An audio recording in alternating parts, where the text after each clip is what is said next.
L'invité de ce Smart Impact, c'est Maud Haas. Bonjour. Bonjour Bienvenue. Thomas. Vous êtes la co-gérante, co-dirigeante de Matelas No Stress. Alors, c'est une histoire d'entreprise familiale. Racontez-moi. Exactement. Donc nous, on est fabricant de matelas, sommiers, accessoires dans le nord de la France et on vend en direct aux particuliers via notre site internet. Et c'est une entreprise qui a été créée par mon père et mon frère. La marque, elle a 15 ans d'existence, mais on est industriel du nord de la France depuis 4 générations.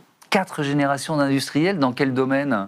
Alors mon grand-père, enfin mon arrière-grand-père, déjà en 1915, il faisait un peu le tour des industriels du Nord, où il récoltait toute la laine et il fabriquait déjà donc des matelas en laine. D'accord. Il y a déjà donc plusieurs. Donc, il y a une longue tradition autour de ces métiers. Matelas No Stress, qu'est-ce que vous apportez dans un secteur qui est évidemment assez concurrentiel? Effectivement, c'est hyper concurrentiel le marché de la literie. Nous, ce qu'on apporte, c'est qu'on est donc déjà fabricant français. On fabrique tout à la commande. On a zéro stock de produits finis ou autres. Vraiment, on crée un produit pour un client qui l'a commandé. Ensuite, on est spécialiste du sur-mesure. Donc, on est capable de faire des matelas de dimensions vraiment atypiques ou alors des formes. On fait des matelas ronds, des matelas pour van, pour camping-car, pour des bateaux, donc vraiment en triangle ou autre. Et on fait même ça revient vraiment à la mode de tous les berceaux anciens, donc des petits matelas bébés sur mesure qu'on confectionne. C'est quoi les difficultés que votre père, votre frère avez rencontrées à la création de l'entreprise, même s'il y a 4 générations d'expérience dans ce secteur-là? En fait, pour la petite histoire, moi, mon père, il avait déjà une entreprise de fabrication de matelas avant. Et c'était donc vers 2010 où mon frère il avait commencé un peu à s'interroger, enfin il s'intéressait sur les sites e-commerce. Oui. Ça venait un peu d'arriver. Il s'est auto-formé. Il s'est dit bon papa, ça serait bien que tu lances un site parce que ça va arriver. Ouais. Voilà, il faut être un peu précurseur dessus. Donc il y a eu ses premières étapes et donc il a dû revendre son entreprise. Parce que son associé n'y croyait pas du tout à acheter un matelas en ligne il y a 15 ans. Enfin, c'était un peu inconcevable. Donc voilà, on a été un peu un des pionniers à lancer notre site. Donc il est reparti un petit peu de zéro dans le garage, à recréer un premier site pour matelas bébé parce que c'était plus simple à confectionner, des plus petites tailles, etc.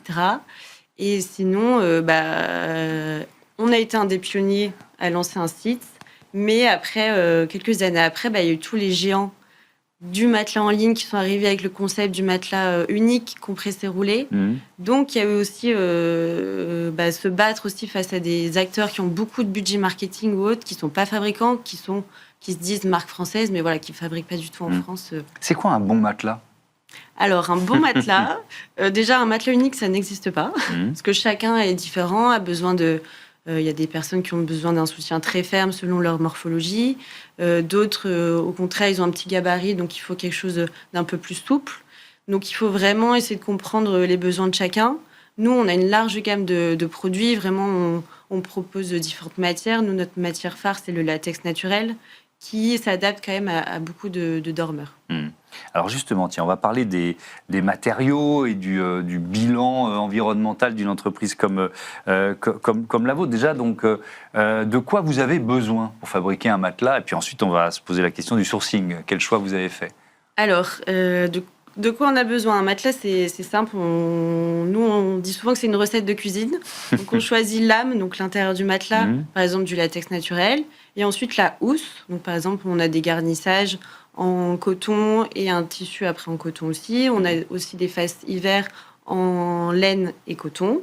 Donc, voilà, c'est assez simple. On peut aussi superposer des couches, par exemple mettre de la mémoire de forme en plus pour un accueil plus moelleux, plus chaleureux. Vous faites que des matelas ou vous faites de la literie aussi? On fait toute la literie, vraiment. On propose matelas, sommiers, surmatelas, couettes, oreillers, qu'on fabrique tout de A à Z dans notre atelier. Ouais. Alors, quel choix de matériaux vous avez fait? Est-ce que c'est possible d'aller chercher des matériaux plus naturels, plus bio, avec des conditions de production plus éthiques? Exactement. Après, on sait que l'industrie du matelas, ça reste quand même assez chimique, mais nous, on a fait le choix vraiment de se porter sur le latex naturel. Ouais. Bien sûr, le latex naturel, c'est pas fabriqué en France. On le source, mais par des fournisseurs dans l'Union européenne. surtout la Belgique, qui est vraiment le berceau aussi de la literie et qui est qu'à quelques kilomètres de chez nous, finalement, de Lille. Et donc, tous nos fournisseurs sont principalement français ou Union européenne. Je vais vous proposer un chiffre, c'est l'ADEME qui nous dit que l'augmentation du nombre de déchets, d'éléments d'ameublement a été multipliée par 2 entre 2014 et 2020. C'est une notion qui est intéressante. Alors, ça ne parle pas que du secteur de la literie, mais quand même, ça pose la question de la récupération, du cycle de vie et peut-être du recyclage et de matériaux recyclés dans vos matelas. Déjà, je vais commencer par le cycle de vie d'un matelas. Qu'est-ce qui devient après un matelas ? Alors, auparavant, ils étaient enterrés. Ouais. Vraiment, c'était mis à la déchetterie, c'était enterré. Maintenant, il y a des partenaires comme Écomaison qui les récupèrent et qui les recyclent. Donc, ils vont enlever chaque matière et qui vont soit pouvoir les recycler, soit vraiment les jeter. Mais maintenant, il y a vraiment toute comme vous dites, le cycle de vie. Il y a même des marques qui font des matelas recyclés. Pardon. C'est-à-dire utiliser des matériaux recyclés pour fabriquer un nouveau matelas, ça c'est possible ? Oui. Vous le faites, vous, ou c'est trop compliqué ? Non, nous, par exemple, avec les chutes de certaines matières, comme la housse, donc le coutil du matelas, au lieu de l'acheter dans une benne ou autre, on la redonne à notre fournisseur qui va créer un tissu recyclé, qui va pouvoir donc être utilisé dans nos futurs matelas. Comment vous garantissez la transparence ? Il y a toujours chez les consommateurs cette demande de transparence qui est de plus en plus importante. Comment vous garantissez la transparence sur la composition, sur la provenance de vos produits ? Nous, depuis le début, donc depuis 15 ans, on a fait le choix de montrer vraiment l'intérieur de notre matelas. Parce que c'est vrai qu'un client, il ne va pas aller ouvrir son matelas et voir ce qu'il y a à l'intérieur. Donc nous, on a toujours montré en image ce qu'il y avait dedans. On a partagé nos certificats. On a toujours expliqué ce qu'il y avait dans nos matelas, etc. On a toujours été hyper transparent sur ce qu'il y avait dans nos matelas. Est-ce que c'est effectivement une demande de vos consommateurs ? Qu'est-ce qui fait qu'ils achètent des matelas No Stress ? C'est le prix ? C'est justement une forme d'engagement, les matériaux, c'est la transparence. Qu'est-ce qui fait qu'ils achètent ? Les clients Matelas No Stress, ils achètent chez nous parce que y a déjà cet excellent rapport qualité-prix. Nous, en tant que fabricant, on propose un prix juste toute l'année. On ne sera jamais à moins 60, moins 40%. Voilà, c'est ce qu'on retrouve aussi dans nos avis. Les gens se retrouvent sur un bon prix. Il y a aussi toute la partie matière. Donc, on utilise matière noble et naturelle. Cette transparence, comme vous venez de le dire. Et aussi ce soutien à une entreprise PME familiale qui existe depuis plusieurs générations. Oui, et le fait de fabriquer en France, est-ce que c'est un argument aussi ? C'est un argument, mais... C'est pas le premier. C'est pas le premier, non, parce que malheureusement, ça reste un argument de vente. Les gens aiment bien acheter français, mais parfois le prix, ça peut un peu rebuter.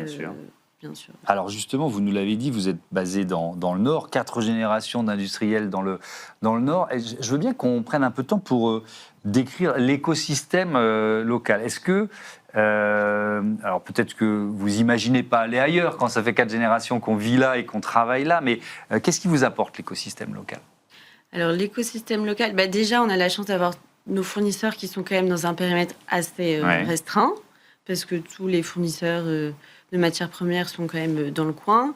Et puis on a cette chance aussi d'avoir cette historique d'un savoir-faire artisanal et industriel dans le nord de la France, c'est quand même assez reconnu. Voilà, on a aujourd'hui 18 collaborateurs qui ont envie de travailler chez nous et qui ont ce côté artisanal, ouvrier, voilà, qui est quand même assez présent dans la région. Mais comment je peux dire ça ? C'est une terre de matelas, le Nord ? Exactement. Ouais. On dit que c'est un peu le berceau de la literie. On est pas mal de fabricants français à se trouver à plusieurs kilomètres. On est 5 ou 6 quand même dans la région, ce qui est un peu exceptionnel, alors qu'il y a peu de fabricants encore français aujourd'hui. Les contraintes du fabriqué en France, c'est quoi ? Alors, les contraintes du fabriqué en France, ça reste principalement les coûts. Le coût du travail. Bien sûr, on le sait. Encore il y a une semaine, je voyais passer sur LinkedIn matelas sommier accessoires pour 45 €. C'est même pas le prix d'une livraison en France. Donc, comment c'est possible ? Donc voilà, nous, on se bat au quotidien. On n'a pas du tout envie d'aller sourcer nos matières premières en Chine ou ailleurs. On croit l'économie de la France.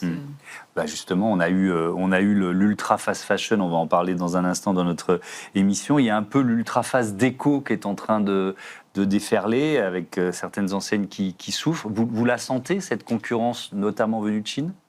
Ou pas encore dans votre secteur? secteur? Pour le moment, ça va encore par rapport, je pense, à l'habillement.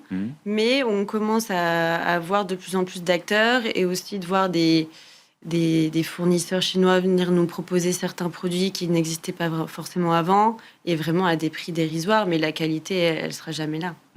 Merci beaucoup Maud Haas et à bientôt sur Be Smart for Change. On passe tout de suite à notre rubrique Tous lobbyistes.